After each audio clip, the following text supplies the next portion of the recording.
Welcome into University of Hoops presented by Hudl, the show that gives you an inside look at the people making everything happen on your favorite basketball team. This episode is sponsored by Hudl. Command the court with Hudl Pro Suite and Hudl Instat. Want to dominate the court like never before? The Hudl Pro Suite is your secret weapon. From game film analysis to advanced stats, we've got everything you need to take your game to new heights. Plus, with Hudl Instat for basketball, you'll have access to in-depth insights that give you a competitive edge. Don't settle for mediocrity. Upgrade to the premier basketball resource today. Visit huddle.com/University of Hoops to get started. That's huddle.com/University of Hoops. Today, we are very excited to welcome Chicago Sky head video coordinator John Ozbalkan to the show.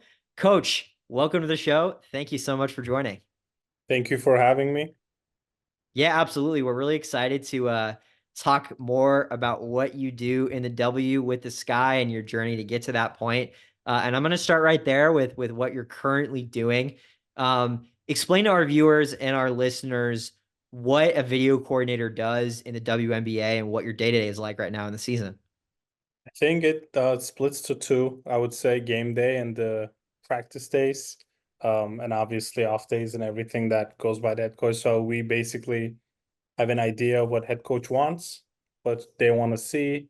For now, I've been in the W for 3 years, so I kind of have an idea what the head coach wants to see. But I can start with our game day, which is I think the most important and crucial work for us. That's coding the game. We use Hudl Sports Code. I think most teams use it, but we rely on it obviously as everybody else does. And game day, it's just very simple. We go, game starts. We have a feed in our gym. It's inside. I like being inside. That's a choice, personal choice for me. I like being in the locker room, coding the game, especially at our home gym at Wintrust Arena. We have a game playing on the TV up top, and I have the feed right in front of me. We're cutting the game up, live recording and editing the way we want to label and code. We get that done during the game, bring it to the coach at halftime. Coach picks clips or anything that we talk through in the scout or game day on the walkthrough, on the shoot around that I saw happen automatically, and I tag and I bring that to coach's attention. She picks a couple, whatever it is. And then second half, the same thing. At the end of the game, the game that I coded, I give it to the coaches, and that's game day. But I don't like it. It's kind of like a player. I just kind of play the game in my laptop. I watch the game in my laptop. I can say that very easily I'm in the gym watching the game in my laptop. I know it sounds maybe different, but that's game day. I think that's the most crucial part. Got it. And in terms of working for the Sky, young, exciting team, some really exciting draft picks in this past year's draft. What's it like kind of just being around this group this season? And I know that, there's also been some changes this past off season. Just what's it like working within the Sky right now? I mean, yeah, as you mentioned, there's like change from top to bottom. We got a new general manager, new head coach. I think we only had 3 players stay from the last season. And with the changes comes new stuff, new people that you can get used to. You learn how to work with them, work for them and everything. And I think with the players, it's a lot of excitement because I can say that these are the players that, I mean, like we got back in a big trade. We got 2 big name rookies, and we got players that's like getting the opportunity to show themselves. And it's been exciting because you can see where every time you walk into the gym and from our coach, Coach Spoon, that like they want to learn from her. Coach Spoon is also just getting to the league. She's been a legend of the league, obviously, as a player, now as a coach. You can see that like she's very energetic. She wants everyone to have success and build something that when you look back in maybe 4 or 5 years, well, remember like first year we just like got started and this what it became to. And you can feel that energy in the organization and from the players for sure. In your role as a video coordinator, what is it like? And also, like, is this the case? Like, are you kind of like bridging the gap between players and coaches? And if so, what is that like from your vantage point? Yeah, I mean, with the video, so I'd say we had like a preseason meeting type of thing right before the training camp, and my job, like it was kind of like a first day of college type thing that you do. We went to a nice dinner place and it was like, hey, my name is John. I'm the video coordinator. Any questions with video, you come to me. No other person to go. Like, even if it's like, how can I pause the video and start the video or rewind the video? You come to me. That was my number one thing. Like I tell them, anything that relates to the video, it could be a scout, it could be practice, it could be game, it could be any game you're watching on anywhere, just come ask me because that's why I'm here for. Like it says video coordinator for a reason. I don't want to be someone that's like, well, I didn't know how to do this and I didn't know who to ask. No, like come to me and I have question and everything with video related with the staff too. Like scouts are videos, like 10-minute videos. It could be you might have a longer scout, shorter scout. You could do whatever in the game. You can code the game after the way you want to, maybe make a little playlist. We're getting the hang of it because it's a new staff too. And every question I have, every question they have, I try to answer most. Yeah, and I mean, one of the other things you briefly touched on that I want to get a little more into in your previous answer is how you're working with it, basically a new roster, right? So in addition to it, like you're at training camp, you're saying like, here's who I am, I'm John, and here's what I do. But you're also, you don't have that camaraderie of a team that's been together, with a new roster. So from the video room, what's that been like for you so far in terms of the player development side and just what you've seen from the group so far? If we work with the player development coaches very closely too, like they're in the meetings, I'm in the meetings at all times. We know what to do. And with the video aspect, it's like it gets to the point where we know each other for a month now as a whole staff.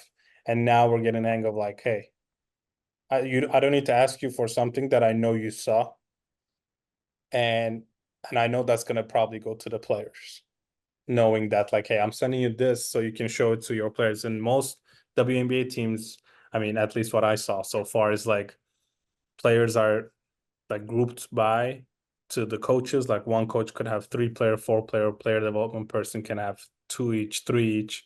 And I know if like that coach wants the emphasis on what they work on pre-practice on their shooting, and she just took that shot in the game. Doesn't matter if it went in or not. Hey, we just worked on it and you're applying. So all that stuff is important because I think it's normal for a player to, you can tell them everything.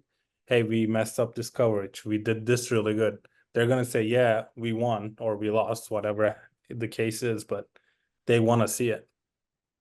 And most players, I just talked to a player about something on the scouting report, and she was like, no, like I want to watch, like that's how I learn. And you got 12 players, it's everybody's different. Like some of them would like to see maybe in the writing, or they want to say, hey, our spacing was bad, maybe, but okay, they get it, or they want to watch the video. And video, I mean, it's everyday thing. I don't think we passed the day in the last since day game one.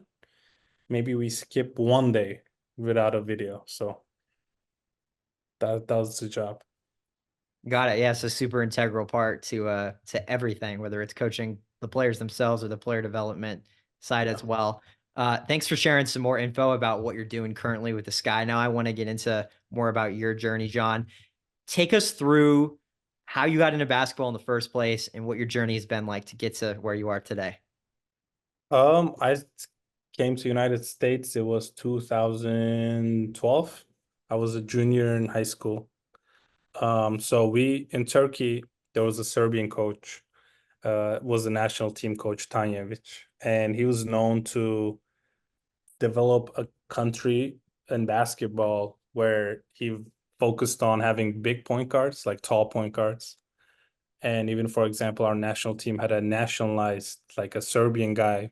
They made him Turkish so he can play point guard for the national team. So when he came up with that emphasis, the whole youth development kind of went into, hey, if you have a tall person, they're going to be a point guard. Like, for example, from the guy side, I can tell we actually had a player like that. We had a player in my age that was built like Chet Holmgren, and he started playing point guard at like age 15.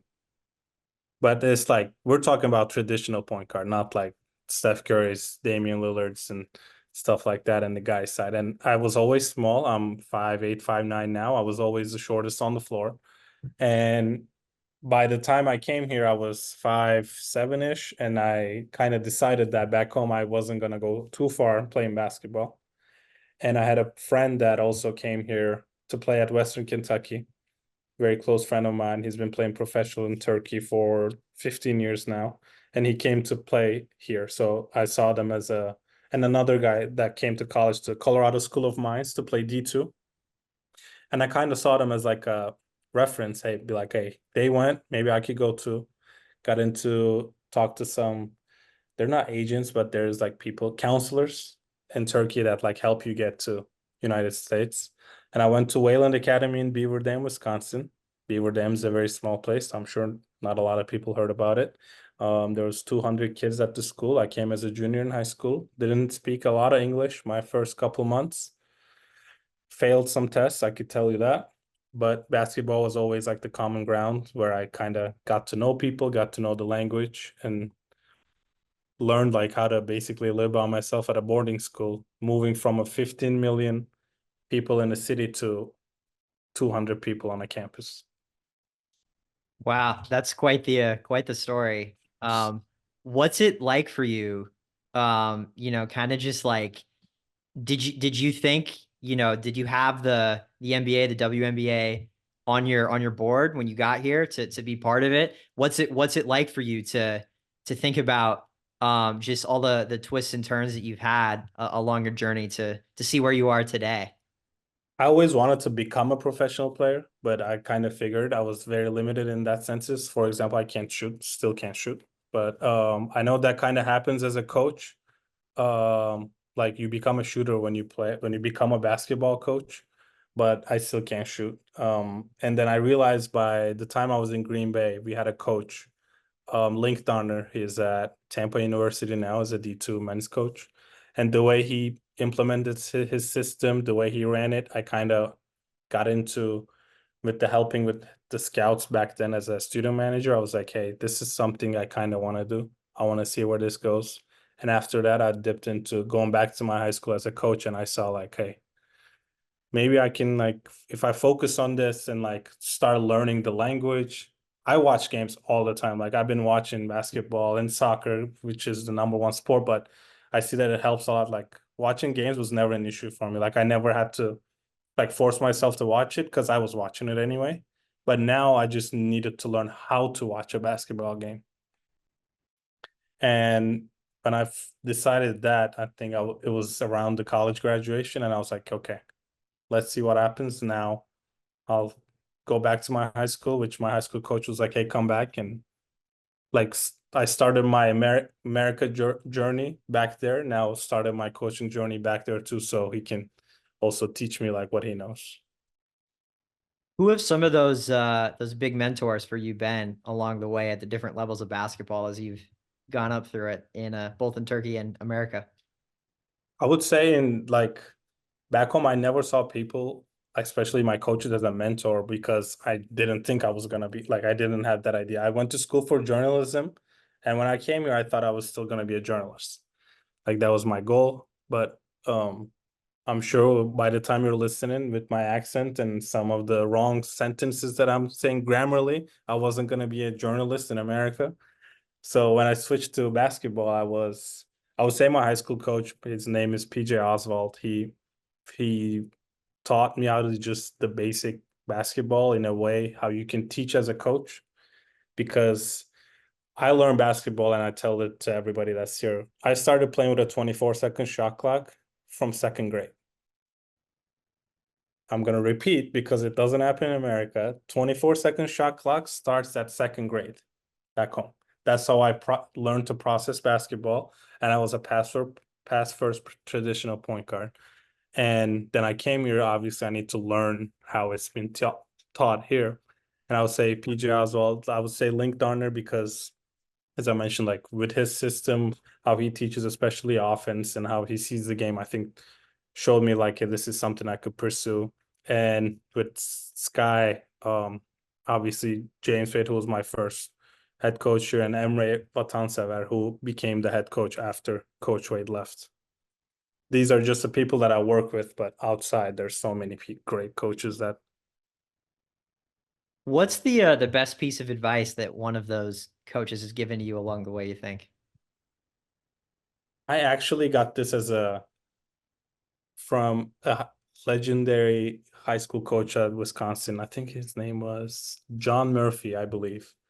John Murphy coached at Seymour, Wisconsin, and we were out somewhere at dinner, and we had like a one of his old players was my teammate in Green Bay, Sandy Cohen. He went to Marquette and went to Green Bay, and I was the assistant coach back then, and he's been a head coach Hall of Famer for 20, 40 years. And he told me, as an assistant coach, you learn how to do things and you learn how not to do things.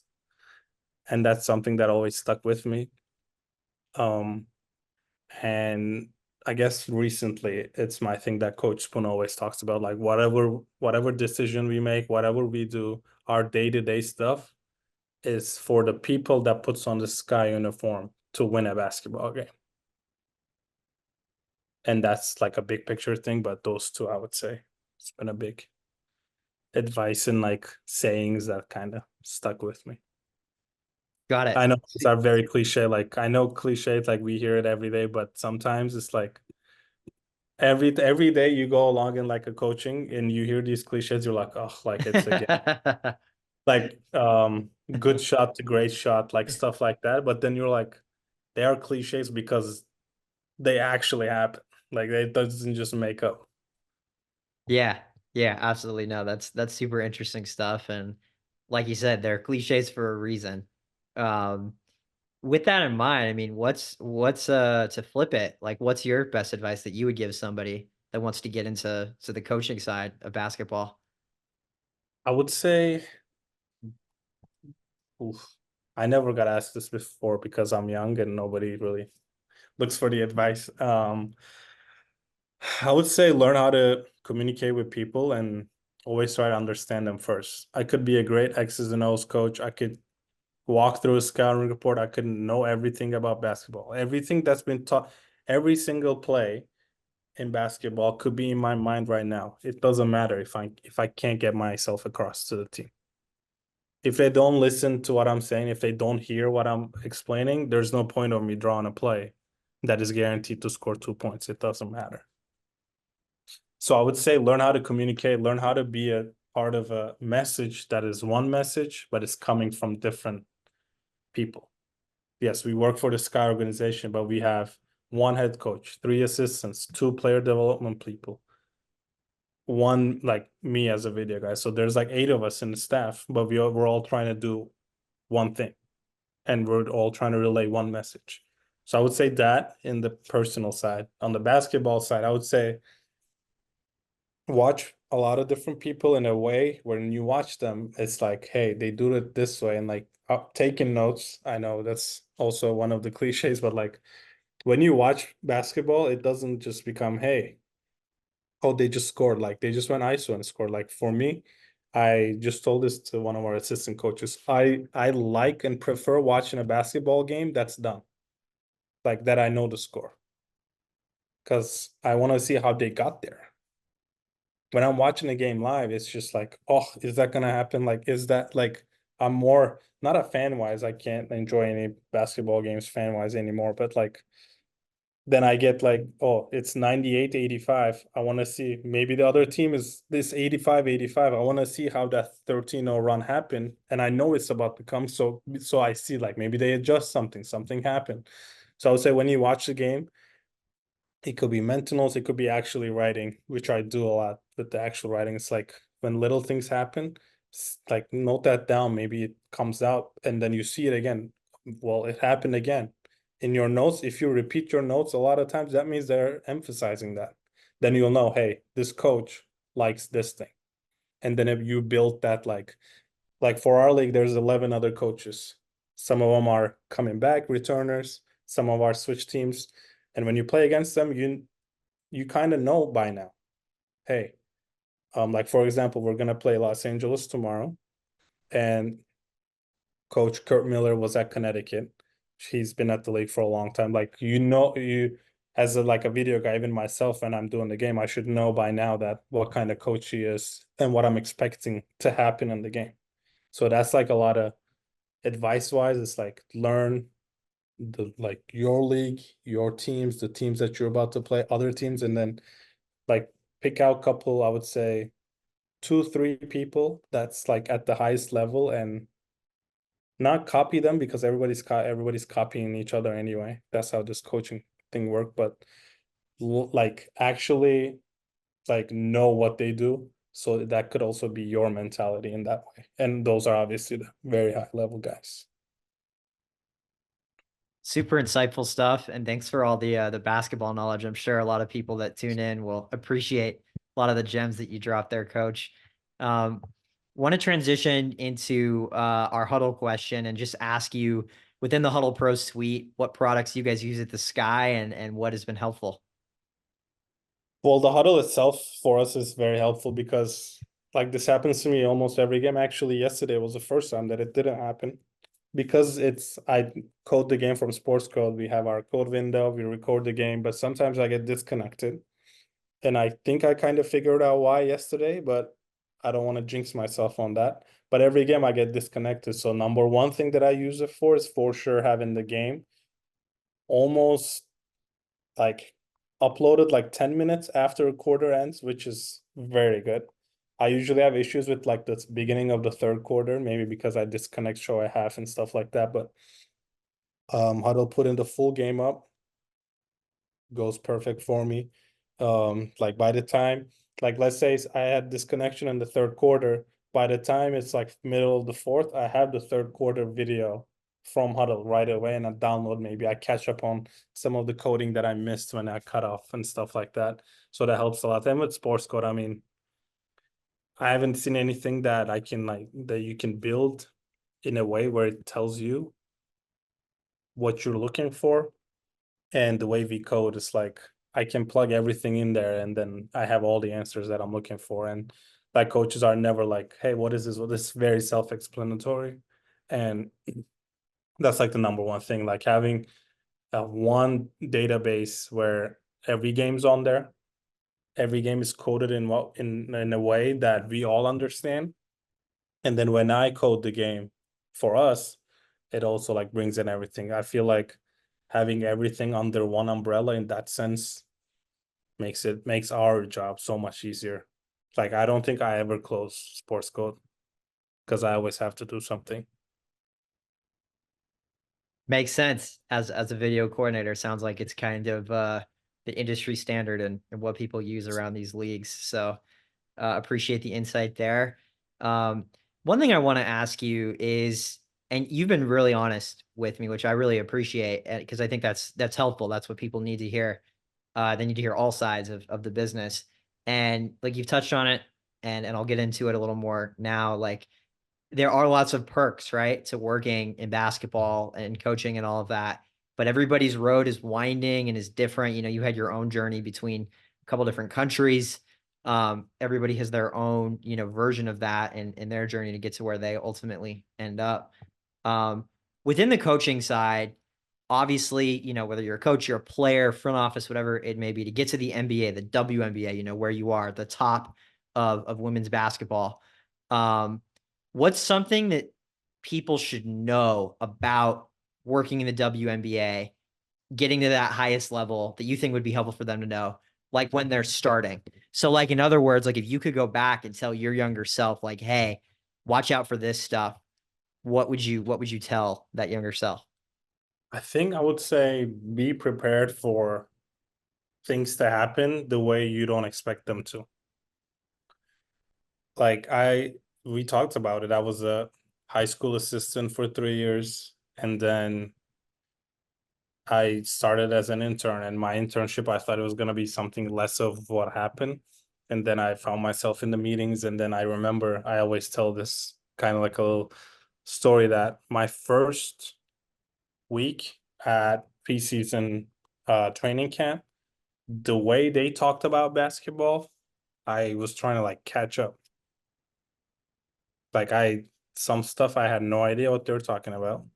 I know like I play basketball. I know like all the I know what's happening, but the way they language sounded, I was like, they're speaking in a different language. And my other thing with that was like, this is all basketball. I think this is something that happens when you become to the WNBA or NBA, that there's no grades, there's no classes. There's like, this is like when we come into this, especially this meeting room, like it's just basketball that we talk about. Obviously, we talk about like the outside stuff, outside court, but like main goal being the basketball is something I never expected because I just didn't know. I didn't know any better. I'd never been. But when you're moving up, I would say everything that's happening is like you don't know what's gonna happen. And that's why I think it becomes when till you become a head coach at this level, there's 12 head coaches in this league, not a lot of positions, and 30 in the NBA. And till you become that person, you never know what's gonna happen. And that's just what has to be. That's a part of the job. And that's embracing it too. Like I know what I'm gonna expect. Like yesterday, I knew it was a game day. My game just happened, but I like it better when I code the game and we win. We didn't win. So today with film, I kind of know what is going to come to me and what I need to show and what we need to focus on. And we have a game tomorrow. So with the scout, so there's a sense of order, but it becomes later. Like you feel comfortable, I think, after a game, like right now, game 5, game 6, it's getting to that point where everything becomes a routine. And with the routine, I would say don't get bored because this job, I mean, I'm sure everybody in the world that plays basketball knows Kobe and knows how the work ethic, like his days go. This job is exactly the same. If you don't have a routine, if you don't know what you're doing at what time, your work wise, I think it's just becomes like, I think that you probably don't care that much about the job because if I come to the meeting and go home, never open my laptop, that's gonna show. And one thing you can't hide, especially in this league, is you don't know, you can't hide this. That goes for me, that goes for every coach, that goes for every player, that goes for every media person, that goes for every PR person, like everybody in the league. When you're at the highest level, if you're not doing the extra work, if you're not paying attention, if you don't know, it's gonna show. Got it. Dropping some real bombs, some real gems. See, I never get to talk like this. So one time I get the opportunity, it's you guys, and you know. Hey, that's literally why we started this show. So Yeah. happy to hear that, man. The last thing that I want to ask you, you've been super generous with your time before we get out of here, coach, is again, weighing everything within the industry, the good, the bad. What's your why for you? Like why do you do it and what keeps you going through the good and the bad? I think my first why is like why I came here was basketball. I came to play, it didn't turn out the way I wanted to. Then it's another reason that they always say like the orange ball gives life to people, and for me gave a new life. Now I'm embracing that. I started my journey, I would say, in 2019, so that's 5 years ago now. And I see that I'm getting the fruits of my work and like my work ethic, my discipline. I see that whatever I put into it, it's gonna come back to me. Doesn't mean it has to come back in 2 weeks, 2 months, 2 years maybe. But when you put in the effort, when you put yourself into and you're disciplined enough, I'm gonna say enough because sometimes I think discipline goes in a way it's like so rigid that that's not how it is. Like you need to learn how to be flexible, and my why becomes like I see what this game is doing for me. I'm very grateful to be in the league. That I think I don't know the assistant coaches. Maybe I think I'm gonna do a deep dive on that too. At least from what I know, uh, only foreign person in the league maybe as on the staff. I'll have to do research, but as far as I know, we're only two Turkish people in the WNBA. It's me and a Dallas Wings point guard, Sevgi Uzun. So I embrace that, knowing I'm someone from the outside. being in this league, especially in this position with working with a legend as a head coach and it's a legend of the league, that I'm very grateful, and that becomes my why. Like I can have another thing with that. It's like I can have my reason, but that doesn't mean it's gonna work out that way, which is what I was trying to get to before. Like I can have all these reasons why I want to do something, like, but sometimes, especially this basketball game, that 40 minutes can impact everything that you're like, wow. Like I could just give an example from the game. I'm trapping this player. Why? Because I want to get the ball out of their hands. Well, that doesn't mean you're gonna win the game. Like your why, you can do something for your why and why you're doing it, but the outcome could be totally different. And that's what I'm getting to learn. Like I came here to be a basketball player, but it changed. Now I'm a basketball coach. I work in the best league in the world, and I learn from a lot of good people every single day and get to be around them every single day. And that makes me grateful. But that also shows me that I did something right along the way that I'm in this position. One more for you, coach. What are your long-term aspirations? What are you, you've gotten to this point. What's next? I think I always want to become a coach. Obviously, as a video guy, I know that there's not a lot of coaching involved in my position, but I work for the coaches, which is something I really like doing. I love doing. I want to, because I see myself that I could be one of those people someday in the future. Being a head coach in the WNBA would be great opportunity. I know, as I mentioned, there's only 12 teams. Not everybody get those opportunities, but I think that'll be a dream come true in my mind.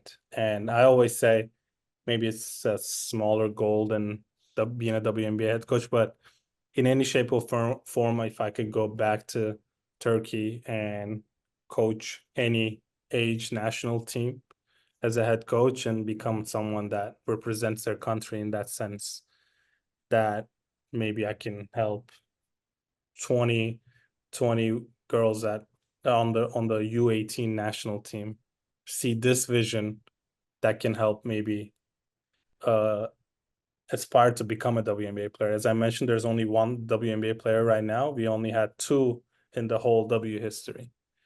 Maybe I can help in a little part to make that number five, which would mean a lot to a country that's like basketball's number two sport, but we don't have youth development that way coming up. And I know what this league brings to people, the joy, the how important it is.